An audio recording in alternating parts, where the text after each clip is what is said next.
like commercial vehicle fleets. But if your government's like ours, the things that make the least sense is what they're subsidizing. That's exactly the case. Okay. Yes. That's why we need this model fast. We need it now. Anyway, so fisheries, we're not producing, we're not going to move up to biofuels. Biofuels are really the only way to go in terms of the fish stock or fishing fleet, but there are many different options there, and it's fairly cheap. And I think the government is going to be on board with us enabling that with lowering taxes on biofuels. They're actually commissioning a study on. Yeah, so there's very little. There are heaters that you need for some of the different fuels. There's some little equipment you need, but it's fairly cheap for the industry. And then, of course, efficiency increases.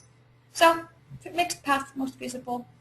We're still working on these studies, and basically what we'll do, we'll move or feed all of this information into a system dynamics model, which enables the government then to tease out the different options, and we're going to be able to move the country. I'm really optimistic. I'm an optimist, so I have to be optimistic. Anyway, so I think this is possible, and I think Iceland could be the first country. If any country can do it, we should be able to be the first country to be completely independent of fossil fuels.